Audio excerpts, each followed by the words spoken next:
मांग है हमारी कम से कम 15। सबसे पहली तो एमएसपी की गारंटी का कानून बनाने की बात हुई थी, जो आज तक नहीं हुई। एक हमारी जो है स्वामीनाथन कमेटी लागू होने की बात है, वो नहीं हुई है। एक ये जो एनजीटी का एक नियम आया है, किसी भी वाहन को 10 साल बाद रिटायर कर दो या 15 साल बाद रिटायर कर दो, इस पे भी किसान यूनियन का ऑब्जेक्शन है, क्योंकि ये कोई मानक नहीं हुआ। मानक होना चाहिए किलोमीटरों पे, कौन सा वाहन कितने किलोमीटर चलने के बाद रिटायर होगा। एक वाहन 10 साल में जो है 5 लाख चल जाएगा, एक वाहन ऐसा है 50,000 भी नहीं चलेगा, तो ये क्या मानक हुआ। हमारी डिमांड है, चाहे कॉमर्शियल हो या पर्सनल हो, हर वाहन किलोमीटर पे उसका रिटायरमेंट माना जाना चाहिए, ना कि समय पर।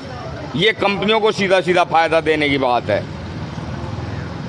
और आगे ये अग्निपथ वाली जो योजना है, इस योजना का समझ में नहीं आया।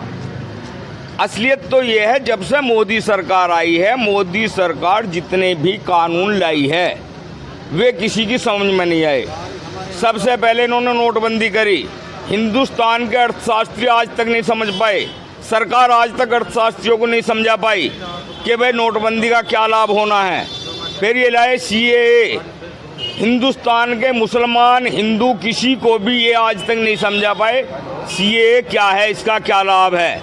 उसके बाद ये लाए जीएसटी, आज तक ये व्यापारियों की समझ में नहीं आया कि भाई जीएसटी क्या है, किसान की समझ में नहीं आया जीएसटी क्या है।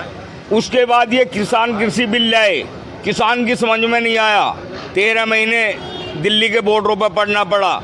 अब लाए हैं ये अग्निपथ, ये जवानों की समझ में नहीं आ रहा है, फिर पूरे देश की समझ में नहीं आ रहा। केवल जो सरकारी अधिकारी हैं उनकी मजबूरी है सरकार की भाषा बोलना, वरना ये किसी की भी समझ में नहीं आ रहा। एक किसानों के लिए ये मीटर लगाने का 12 पे मीटर लगा रहे हैं, किसी की समझ में नहीं आ रहा। बिजली वालों की खुद समझ में नहीं है, बिजली वाले खुद किसान को संतुष्ट नहीं कर पा रहे कि भाई इस मीटर का क्या औचित्य है, क्या लाभ है, क्या किस लिए लगाया जा रहा। किसान की मांग है 7 स्टेटों में बिजली फ्री है, हम कह रहे हैं बिजली फ्री करो, ये कह रहे हैं हम बिजली फ्री देंगे किसान को। इन्होंने अपने घोषणा पत्र में घोषणा करी है, फिर मीटर किस लिए लगाए जा रहे हैं। ये क्या संयुक्त मोर्चे की मीटिंग हुई थी और वहाँ तय हुआ था कि 31 तारीख में हम पूरा देश में नेशनल हाईवे जाम करेंगे। कुछ चीज़ों को लेके रोड जाम का प्रोग्राम तो कैंसिल कर दिया गया है। तीज का त्यौहार है, हरियाली तीज का, और हमारे बच्चों की लेखपाल की परीक्षाएं हैं, उनकी वजह से रोड जाम का प्रोग्राम कैंसिल किया। और यहाँ बैठ के जहाँ जहाँ हमारे पॉइंट तय थे वहाँ बैठ के हम धरना देंगे और ज्ञापन देंगे अधिकारियों को। क्या मांगेंगे? हमारी सबसे पहली बात यह है कि जो संयुक्त मोर्चे में कमेटी बनी थी, जो सरकार ने कमेटी बनाई है एमएसपी के मुद्दे पे चर्चा करने के लिए और अन्य किसान मुद्दों पे चर्चा करने के लिए, जो कमेटी में अध्यक्ष बनाए हैं वो उस काले कानून को लाने वाले और सलाहकार रहे हैं।